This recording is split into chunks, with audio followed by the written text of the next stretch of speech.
Next, we have another speaker, Neeraj Sundarajoo, CEO Comworks, to speak on life after an acquisition. Neeraj, please.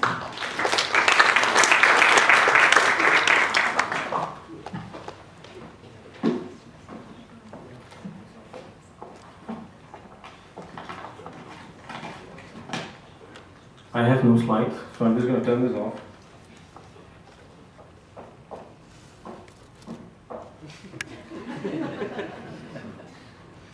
Just so we don't get distracted. Good evening, ladies and gentlemen. It gives me great pleasure to be able to speak in front of you, and more so to be able to share the stage among so many successful entrepreneurs and investors. I thank the organizers and the South Asian Diaspora for this opportunity. I've been reminded not to bore you, and I've also been warned to keep this short, or else I'll not be invited to speak again. I met a good friend of mine last night, almost after 2 years. He came back to Singapore for a short break. He left just before my company got acquired, and we were catching up. He asked me, he had so many questions. So, how has life been after acquisition? What has changed? What are you doing now? Are things better? Before I could begin answering anything, he interrupted me again and asked me, anyway, why did you even sell your company? And what did you get out of it? I thought about these questions my friend asked me this morning, and about the things we spoke. I therefore changed what I'm going to share with you today. I didn't tell the organizers then. And I thought you might be more interested to know why I exited, how I exited, and what I got out of it, rather than how or what life is like now. I started Comworks about 10 years ago with my brother and a bunch of friends. We all really had nothing better to do. We were pretty much visionless, but with the hope of making it big one day. We all did well in school and college. We were not the brightest, but we did well enough to quite easily get a good job. We decided to dump the job opportunities and worked at Comworks for long hours, every day, through weekends, and pretty much did everything we could to make money. And we kept ourselves going. We sold and fixed PCs, wrote software, and printed brochures. For some strange reason, we thought doing all of this will someday make us really rich. We struck our first big deal 5 months into the business, and it was worth 100K. A lot of money for us then. We managed to make a tidy profit out of it. I was very fortunate to have parents kind enough to allow me to convert our apartment into an office. It was a mess. Running a home office brought us substantial savings. We didn't have to pay electricity bills, water bills, or rent. My dad took care of it. 1 year later, we decided to be professional, and we moved into a simple 500 square feet office. Absolutely no frills and barely enough furniture. That's where we began. We rapidly grew and hired people. We were then a team of 5 that quickly grew to 10. We decided that we should diversify and start doing more so that we could make more money. Before we knew it, we were hit by complacency. Money in the bank depleted, we had debt and bills to pay, and our clients fired us. By 2004, or about 2 years later, we shrunk into a 2-man team. It was left to Keith, my current partner who's still with the company today, and myself to either rebuild all over again or go find a job. It took us 2 whole years to be back in business and in the black. We cleaned up our debts and most importantly decided that we couldn't do everything to build a successful business. We had to have an area of focus. We picked what we liked and not what was making us money. It was a painful decision, but one that we needed to make. Our passion and focus in the digital space gave us inroads into major accounts like eBay and the Singapore Expo. Even then, we still didn't quite know where we were going. We needed a coach, someone who was experienced and knew far more than us, someone who could keep inspiring us, someone who could tell us where we were going.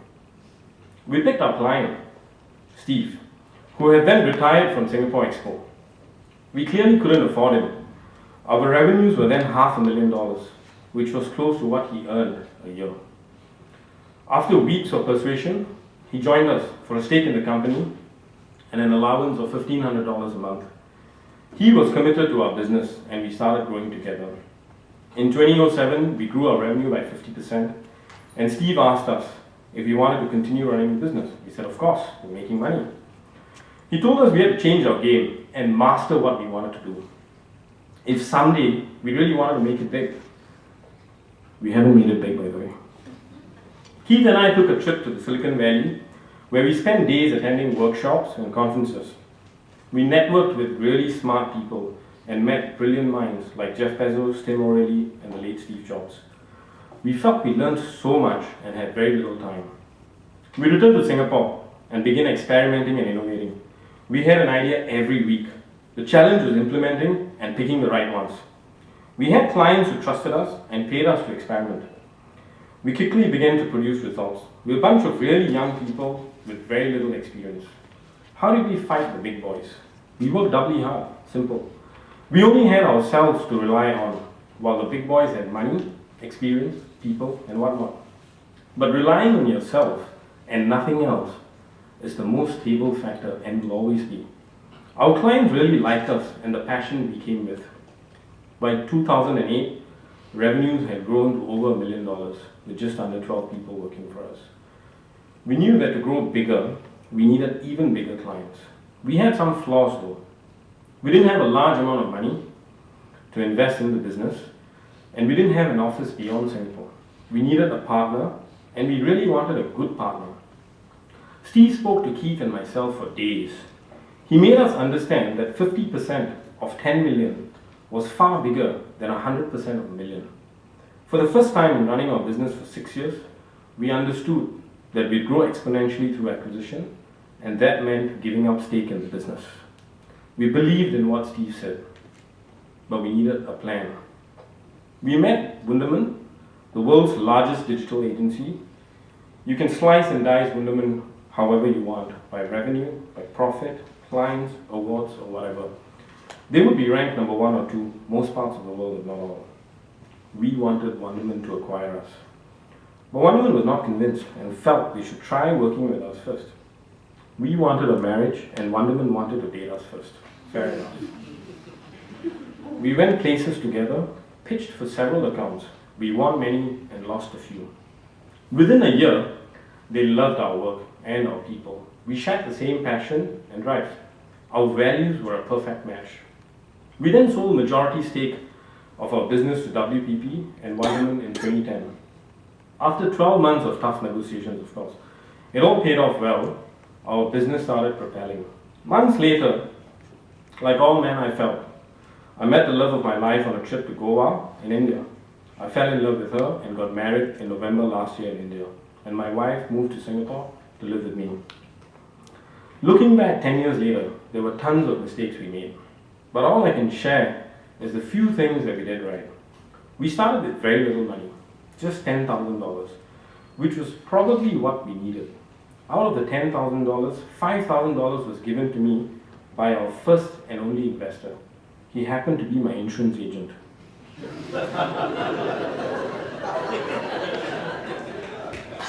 We kept costs low, ran the office from home initially, and were frugal with our money. We focused on what we liked, the web, and dumped what we didn't like, which was selling PCs and printing brochures, even though that made us money. We picked a coach we trusted and who trusted us. We traveled the rough road of trying to be masters at what we did. In 2010, when we sold the company, our first and only investor got paid close to 40 times of what he had invested. If you remember, he invested $5,000. We sold the company when we had revenues of $2 million and 20 people. Today, we are close to 80 people with revenues close to $10 million. With acquisition and a partner like Wunderman, we have been able to set up an office last year in Manila with a team of 10 that has grown to 45 people today. Our clients now include blue chip accounts like Microsoft, Ford, Starbucks, Chanel, and the Singapore government. All of this in less than 2 years, of which most would not have happened if not for acquisition. I wouldn't call this an exit strategy, it was an entry strategy for me. An entry into a much bigger arena. We're still growing our business, and we are looking for entrepreneurs to join us. We recently started a program called the Z Academy with the support of EDB, where we hire some of the top students from our local colleges. Don't ask me why Z. Apparently Gen X became Y and then now it's Z. So our Z grads go through 12 months of paid intensive training. We have hired close to 20 grads this year, and half of them are based outside of Singapore. In our organization, we still continue to drive entrepreneurship. We hire people who are smart and creative. For the students, if you think you're an entrepreneur passionate in digital and marketing and haven't quite found what you're looking for, 3 words for you: join my company. We will be scaling greater heights and exploring new grounds. You can still be an entrepreneur joining us in our journey, where you will learn, contribute, and most importantly, have fun in building a rewarding future for yourself. I leave you with a quote from the late Steve Jobs: stay hungry, stay foolish. Thank you.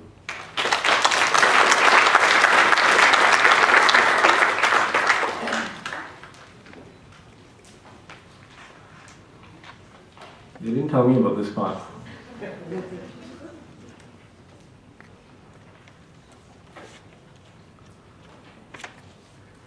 Yes, Ravi. Very lovely.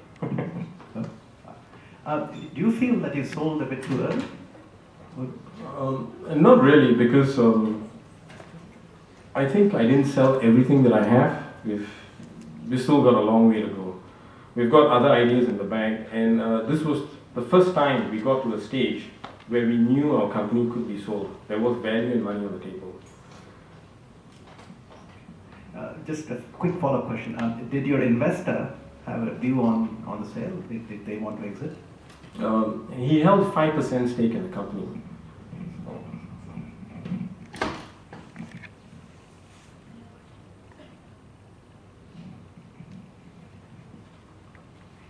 Thank you.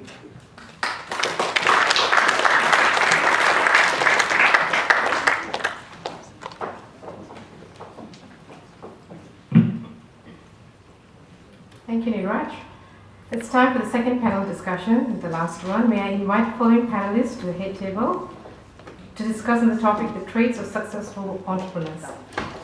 The panelists are Mr. Aseem Thakur, co-founder of Give.sg, Dinesh Raju, co-founder Referral, Roshni, and William will moderate the session for us. William, please.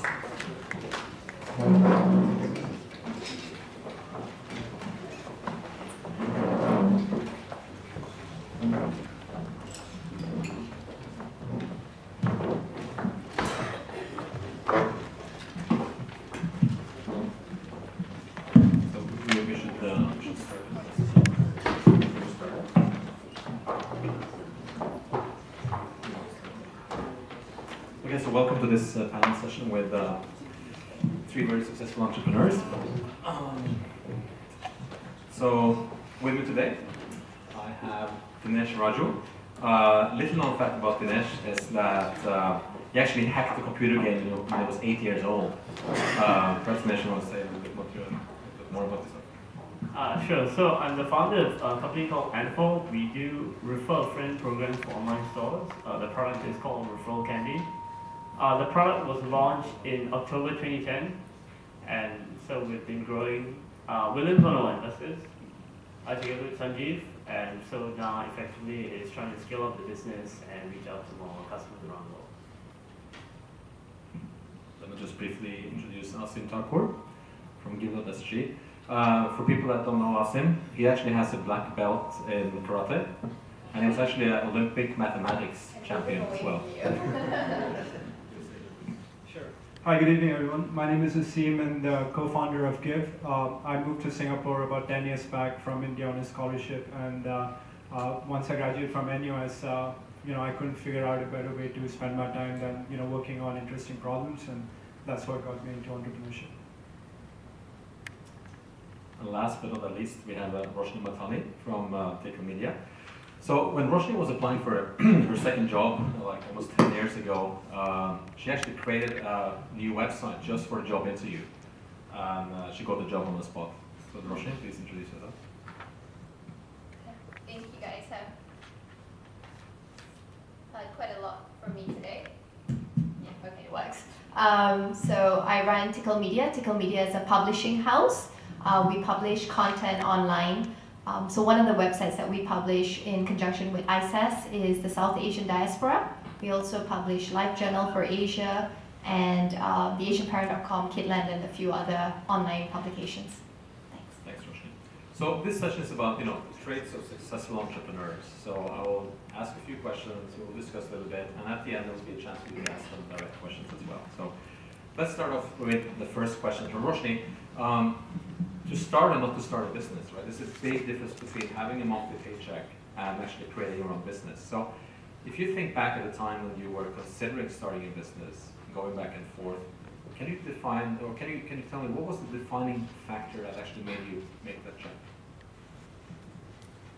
Okay, well, it was slightly easier for me because I was living in New York. And entrepreneurship there it's very vibrant, it's very buzzing. It's not like it is in Singapore. People don't go, huh, you're an entrepreneur. What do you do? Do you work from home? No, it's actually a thriving community there. People actually respect you. They understand that you work really, really. That you work really long hours, and so it was a very different ball game. And everyone around me, they were 21, 22, and they were starting up things. They were volunteering. They were doing a lot of great stuff, and I felt that I had to do this. I was compelled to do it. So it actually wasn't a hard decision to make at all. Okay. Aseem, how did you start Give.sg? How did you make that? Sure. So I think I spent my junior year in National University of Singapore going for NUS Overseas program in Stanford, and that was a very eye-opening experience for me, where I saw people chasing their passions and doing things which basically changed the world. And what was really interesting for me was that there was once I was hanging out with this friend, and she asked me, like, what has been your biggest failure in life? And that question really blew me away, because I couldn't think of, like, I had been someone who was just following what was to be the model life which your society expects of you or your family expects of you. But that kind of made me feel like a biggest loser of not having pushed myself enough to see what I was capable of doing. And from that point onwards, I was pretty much sure that I wanted to be in an atmosphere where I'm challenging myself the most.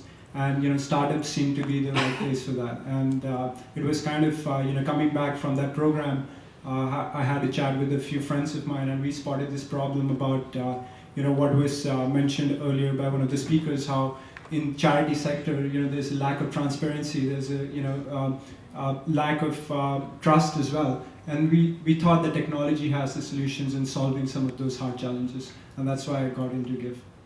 So Aseem, if you hadn't made that decision, what would you have done today?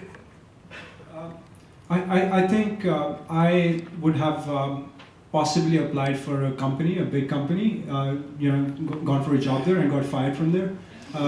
Because I worked in a bank for 2 months in internship, and I basically used to sleep in my internship. So I think it would have been something where I'm doing things which I'm interested in, and I can't think of anything else other than startups at the moment. Thanks. So Dinesh, you made this change like 2 years ago, around that time. Being South Asian, to bring it back to the topic of today as well, how do you think that influences you in terms of starting your own business or choosing not to start your own business? Sure. So I think in Singapore, it doesn't really make a difference that much, especially in this day and age where you can actually target kind of a global audience with a product that you create, or they're looking to create value. So I think it might have been harder before because kind of a mindset. I'm also the youngest son, so I think that helps a little bit because like my parents, have a son who's married, and so they can kind of give up on me a little bit. I think that helps, and I think it depends a little bit on your own kind of family context. If you're the eldest, if maybe you need to support the family, that's still a little trickier, and maybe not South Asian, even in the Asian context. But I think that's changing a lot, and you see it much easier to do startups in this age. Thanks. any of the others have any comments on the South Asian dimension to this? So this is kind of going back to what was mentioned. We just started working on another project, and what we found really fascinating was that all the people who are on this team are risk-taking, and they happen to be second children, like second child in their family. So we started calling that project the second child syndrome. So apparently, there is a second child syndrome. If you're a second child, your parents are not that fussy about what you're up to. And one of the characteristics of being a second child is that you can fail, and your parents are not really going to care about it. And that definitely shows in my life. Like after I was 16, I moved out. My parents were like, good for you, bye. So that helps, I think. I'm a second child too. Just saying. Fantastic. This is very interesting. So this is a new thing I should check with my due diligence list. So the idea is important. I mean, when you have, the idea of starting something, what I'm interested in is, it's so essential to get that right in the beginning, or is it really? Let's start with you, Dinesh, this time. From you first started till now, have you changed your idea slightly? How did you come up with the idea? So I think there's this saying, strong opinions weakly held. And so, entrepreneurs are very curious creatures, right? They are able to have very different ideas in their minds at the same time. So what you want to do is have an idea of how you want to create value, but you need to be flexible enough that you change the specifics, or are willing to change the specifics if the situation comes down to it. Because when you start out, you have, understandably, a lot of assumptions about how the world works, how you want to create value, who's going to pay you money for this, if that's what you're doing. And again, understandably, as you try implementing whatever you're trying to implement, you realize which assumptions are valid and which ones aren't, and you have to kind of have the flexibility to change that. So I think that's kind of important, that at the end of the day, you have some overall direction in which you want to create value, but in terms of the specific idea, you know when is the right time to be flexible about it. That's interesting. Let's take you, Roshni. You run a publishing house. Do you ever feel challenged by someone on your board or among your employees to kind of change your idea? And did you fight for it, or did you feel the need to fight for it, or stand by the original idea? I think initially I can be quite stubborn, but I'm very open to people trying to convince me or change my mind. I've employed very, very, very intelligent people. A lot of the people who work for me are a lot smarter than me, and I'm proud of that. So I handpick my team. We're nearly 30 people strong, and every one of them could be entrepreneurs themselves. So I'm constantly being challenged at work by my own employees, and I like that, because I believe that they can bring value to the table, and I like discussing things with people. So we're very open, we're very transparent. I have an A team at work. I consider them to be the mentors. So I turn to them for a lot of advice. And they're also allowed to change my mind and give me their suggestions. And a lot of times they tell me, Raj, that's crap, or that's rubbish, or drop that project, or it's not worth it. So I'm very open to taking advice from people. I have an amazing board as well. I have great investors. I have very good relationship with my investors. So I have 3 investors, and I have very good relationship with all 3 of them. And I've seen the business grow. I mean, from the first year, we didn't even really have to accept investment. We've always been profitable. And in the last 1 year, we've been seeing over 100% growth in terms of revenue. So the company's doing really well, and I think it's because I'm so open to listening to everyone and hearing my board out, hearing my investors out, as well as my own employees. Yes, this is typical entrepreneur, good at marketing yourself. Fantastic. Good. Aseem, you've been very quiet. The idea behind Give.sg, did that ever change, or did you go through some process to kind of find the right formula? Sure. So I think the why always remained the same. So the reason why we started is because those numbers which Ravi shared about 0.25% giving back. To us, we think that's not because Asians are less philanthropic. We think it's because nobody has really tried solving this problem of making the whole process more transparent, more fun. And so the why is something we've always stayed very close to. How we do it, and that's something which we're always constantly changing. And that depends on both from what we gather from how the users are using our platform, and it also keeps on changing depending on the market forces and the realities out there. So why has always remained the same, but it's just that how you get there is something we are always kind of finding the better ways of getting there. So we've changed a lot. That's a nice way of putting it, actually. Why remains the same, but you slightly adjust how you do it and actually approach it day to day. So you started your business, you had the idea that makes sense. How do you tell people about that? Apart from your closest friends and family. Dinesh, let's start with you on that. Some say that in Asia, we're not that good at marketing, but it's definitely a very important part if you really want to scale and get new people using your product or service. How do you actually tell your customers about your business? Sure. So selling, I think, is slightly different when it comes to an investor versus a potential hire versus a customer. So I guess what you're looking for first is why, what's the reason they should either invest in you or buy a product.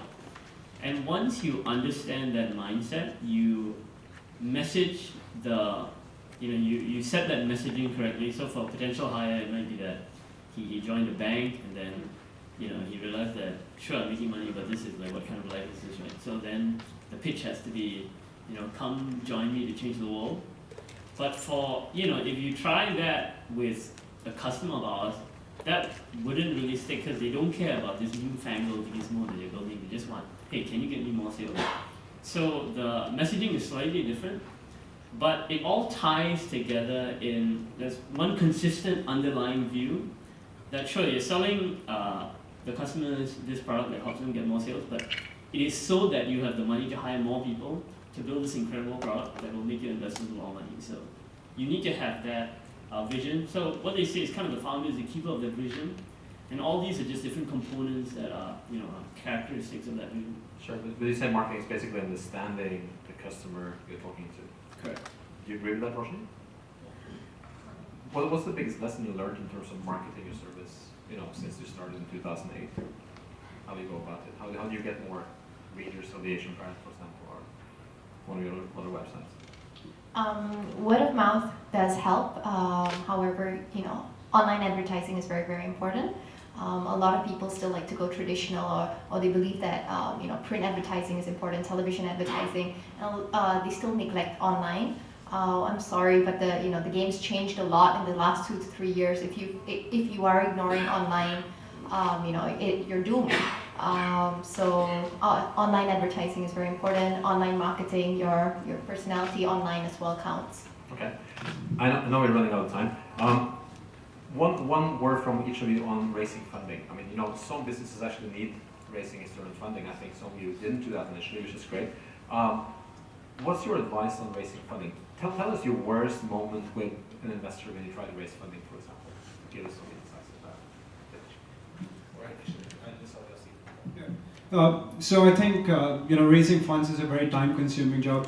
When we kind of tried to do that in the initial phase, we kind of underestimated how much time will it take, and it came to a point where we said, is it even worth it? Because we had that option of just bootstrapping it, so we actually called it off and decided to just do it on our own. Just to share with other people who are looking at raising funds, I find this very interesting. So any investor is basically looking for 3 S's. So they're looking for a kick-ass product or a service, they're looking for a smart-ass entrepreneur, and they're looking for a big-ass market. So if you can, this is the formula, by the way. So this is the formula to kind of go towards it. So when I was working on Give, of course there is a big-ass market and we have a great product, but we are not profit-driven. We are impact-driven. So that's why I didn't drop you a line. And Dinesh, what's your take on this? You're definitely for profit, right? Sure. So this from the perspective of somebody trying to do a tech startup. So again, if you're doing like biomed or something that requires a lot of investment, slightly different. But for me, what I would say is, and I think this has come up before in the panel before about if you can do it without raising money, you should. If you follow kind of this whole all the stuff that's going on in the valley or maybe the tech startup scene, I think raising funding has been overly glamorized, and it feels like you're supposed to create a successful business having raised the least amount of money, not the most. And so that's something that at least I subscribe to. And once you take money from people, whether it's the government, some grant, or investors, it changes the game. You have somebody to answer to. And it's not that it's bad, but you should understand why you're doing it, and it's not necessarily always good depending on the situation. Let's end with Roshni. Thanks, Dinesh. You took investment pretty late. Was that a good idea? I'm glad I took investment because I only took investment from investors that I respected. So I actually wanted to get their 2 cents. I wanted more than their money. I didn't need their money. The company was doing well enough. And we weren't in the process of expanding. So we didn't need the money. I raised investments because there were investors that I respected. I wanted them on my board. I wanted to work closely with them. I wanted to get their thoughts, their opinions. So that's why I raised money. So thanks to all the esteemed entrepreneurs. Let's open it up to the floor. Please ask your questions. I didn't actually get through all of mine, so why don't you help me out? Yes, Moin. So you were an entrepreneur yourself. So why don't you pick your favorite question and answer that as an entrepreneur? Okay, that's actually interesting. So yeah, I have a question on mentorship. And some people say that mentors are kind of overrated and you don't really need mentors. In my experience as an entrepreneur, I find it very, very useful. What is your view on mentorship in Singapore? Do you need mentors? If you need mentors, can you actually find them? Is there a good way to find them? Or would you actually listen to them? Because they might have totally different ideas about your business that is for. Do you want to answer? So I think having mentors is something you really want to have in Singapore. But I think over the last maybe 5 years, with all this information out there, I think Mark Suster was brought up before. There's these really good forums like Hacker News where you have Mark Andreessen replying to posts. You have now a direct channel into the minds of all these people who have been thinking about it for a really long time. So what you don't want to do is you kind of want to respect your mentor's time as well, so you can get up to speed on a lot of things out there. So that's in terms of the business. Also for the technology part of the business or the product, so you have to be living and breathing this 24/7, and the speed at which tech kind of evolves in this day and age, you really need to at least know more than your mentor in terms of the product itself. So I think that's important. But having said that, I think it's really good and important to seek out the right people to give you feedback at the appropriate times. Thanks. Anyone else want to answer?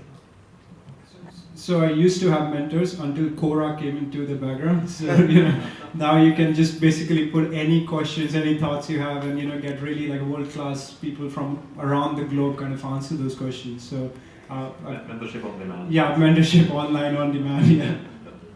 Molly, did you have your own questions? No, I was asking you to answer the question. Okay, that's the first time I experienced. You should become an entrepreneur. Anyone else?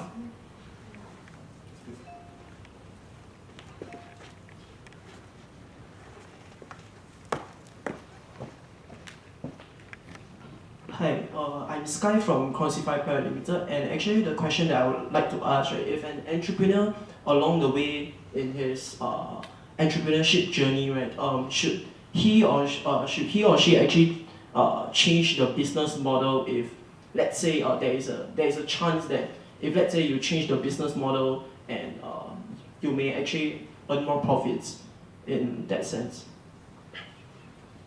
I mean, should an entrepreneur actually along the way, let's say it's either faced by investors or whosoever or whatever situation that there may be a need to change the business model. I mean, should an entrepreneur actually consider on changing the business model, which actually at the risk may be losing even clients or even online users or etc. So I think it is a myth that people start with the same idea that gets them success. You most of the times, and at least in my personal experience also, you start with a certain idea what the problem is, but once you start solving it and you start talking to people, you realize that that's the only problem for you, but not for the people, and then you kind of change from there. You might want to read this book. It's called Getting to Plan B by Randy Komisar. He talks on Lens about it, that how successful companies didn't start with the idea which actually took them to profitability. So yeah, if you're not changing your business model, then I think there's some problem there. So. Any more questions? Sorry, I don't want to be asking all these questions, but when you went to Stanford, Aseem, did you ever think that why was not I born here in the States? Did you get that? Even before I went to Stanford, I was asking that question. No. I'll give you the background of that. So I felt it like, a few weeks back, I felt like read about all these Stanford guys, like, getting the checks written up when they just exit the college and all that, yeah? So Zuckerberg is one of them. So this is very relevant to this South Asian thing, right? So how do we improve as a group the entrepreneurship within this area and then make it more prevalent that is available in the valley? There are two ways of looking at it. You could either look at in a way that it's disappointing, but I look at it as exciting. I think, and this is a quote which was just mentioned by Jack Dorsey at the Disrupt. He said, future is already here. It's just that it's not equally distributed. And that's a very insightful statement. So I think, we are at a place where entrepreneurship has not reached certain levels, but, that's what's exciting about it, that, we can kind of bring those things here and, make it a much more vibrant place and hopefully, avoid the mistakes which, some other people might have done. So I see it as a, good thing I'm not born in States right now, so it's good to be in this market, yeah. Anyone else want to answer? Any more questions? Yes, please, go ahead.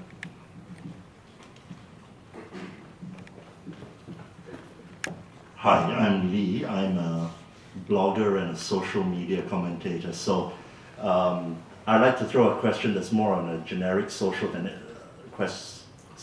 political question rather than strictly related to entrepreneurship. But since this is the South Asian Diaspora Forum, how important, and I'm getting the feel that from all of you on this panel, is that you are not native born to the countries where you started your business. Like you've mentioned, you're born in India, but you went to the States. You're settled in Singapore. How important does being an so-called outsider to the society where you started your business, how important is that in making you become an entrepreneur?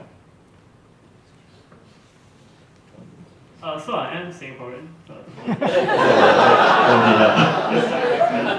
I did study overseas, but in this day and age, I don't think it matters that much, especially if you're doing like a tech startup.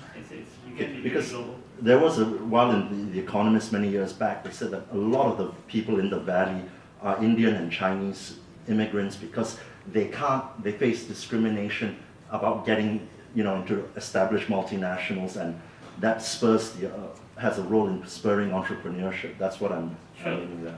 So although I'm Singaporean, I would still say that, so doing a startup or being an entrepreneur is a compulsion. So in some sense, you are already a deviant in some way. So you're always kind of an outsider in some sense that you can't work at a big company, that'll make you happy. So there's always that feeling that you have to be doing something that you believe in, and if you are doing something for the prestige or the recognition, you probably won't survive initially. So there's kind of this inbuilt idea that you have to detach yourself from what everybody thinks, right? I think Jeff Bezos said to be a successful entrepreneur, you have to be willing to be misunderstood for really long periods of time. And I think that is very true. Of course, you could also be delusional. And so, it's a fine line between being crazy and being successful, right? But there's that sense that it doesn't true for not. So we should celebrate the different people in Singapore. I think what we need to do is not so much celebrate as accommodate outliers. And I think what you find is that Singapore, which is changing, right? But the Singapore I grew up in at least was a lot less accommodating of outliers compared to maybe the Valley or these other places where being different is a lot more okay than being different in Singapore. But it's kind of unfair to just say that, because Singapore is part of a very unique context where we came from a third world country to a first world country in a very short amount of time. The US has had hundreds of years to figure this stuff out. They've had a civil war and so on. So, and Singapore has kind of always been a price taker, not a price setter. So it's kind of unfair to say that, you should overnight be accommodating the outliers and be able to take all these people in. So you have to appreciate the question in that context. Having said that, though, I think there's a lot of effort being put in to see what is needed to transform or transition our society in the right ways to make us still relevant in 50 years. So I think that is definitely appreciated. I think our time is up, so thank you very much for... One last question. Okay, very short one. I will get in trouble. I just wanted to raise a question about the dynamics with your co-founders. How did you actually figure out who would be a good co-founder for you? Was that serendipity, or was there a conscious thought process behind it? We can be very concise and short on that answer, and then we have to stop this. I would go back to William's point before. It's like kind of like that good karma. Like you have to have respect for the co-founder. You have to know that he's going to watch your back when you need him. And these kind of relationships are generally built over time. So I started my Give with a friend who we used to play sports with, and we went together. So you have to build that trust. So I would really say that when it comes about finding your founder, you definitely need to be working on small projects together, and over time you build that trust where you feel that I definitely want this person on my team. Thank you. Thanks a lot to the panelists. Thank you. Thank you, panelists. Before we present tokens of appreciation to them, just a gentle reminder, kindly fill out the evaluation form and drop it into the feedback box or evaluation box that we have outside.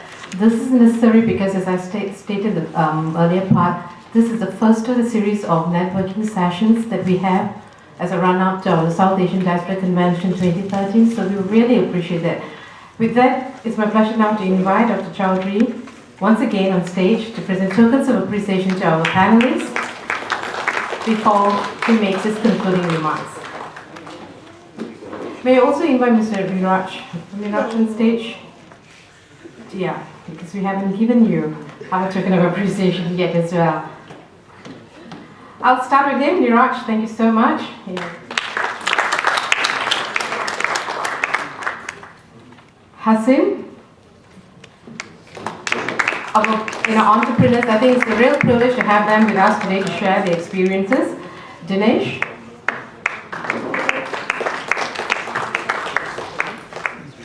Last but not least, William.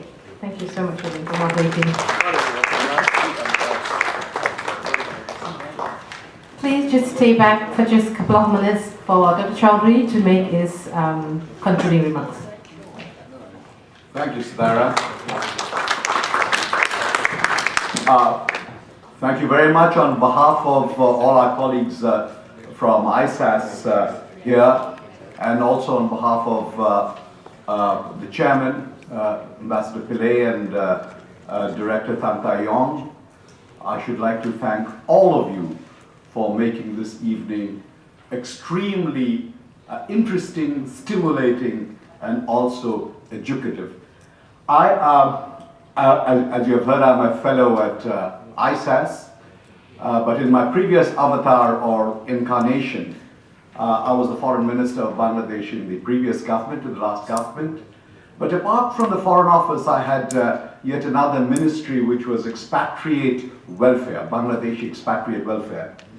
There are two things we sought to do with our expatriates. Those days, even 10 years ago, we had only a few 100,000 Bangladeshis abroad.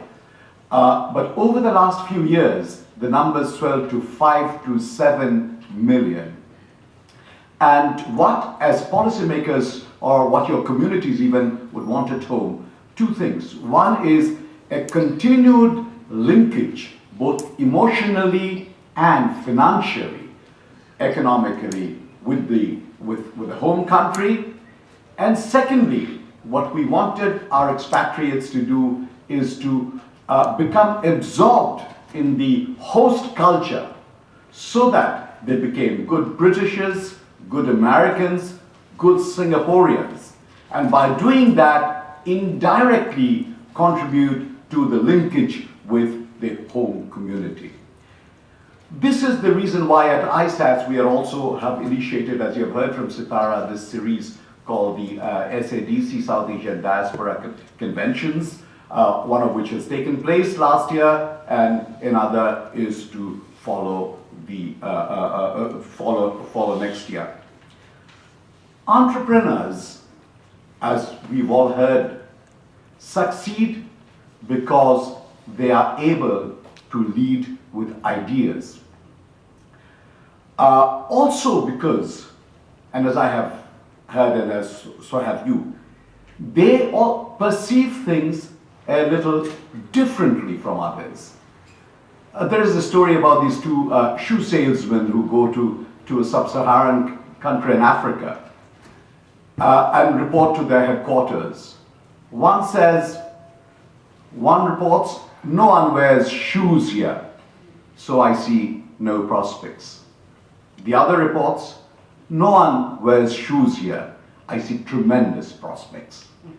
So this is how the differentiation, the difference in perceptions is what is the driver in the success of your initiatives.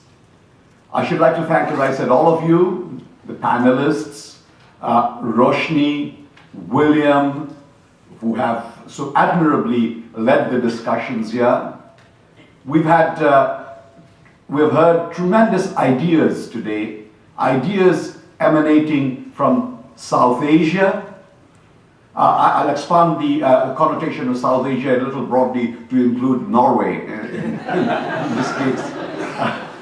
And you have demonstrated how South Asian ideas could really lead the world. Today in think tanks we talk about the rising Asia, and this is where your contributions, the ideas that we've heard today make it apparent that this is the way all of you would be able to contribute towards this rise of Asia. Thousands of years ago, a Roman general, Pliny the Elder, said of Africa, ex Africa semper ubiquis nova. Out of Africa will always emerge something new. Today, with all of your support and our joint endeavors, we can ensure, we do not know if that will be true, but what will be true is that out of South Asia or South Asia's diaspora will always evolve something that is innovative and new. I thank you all.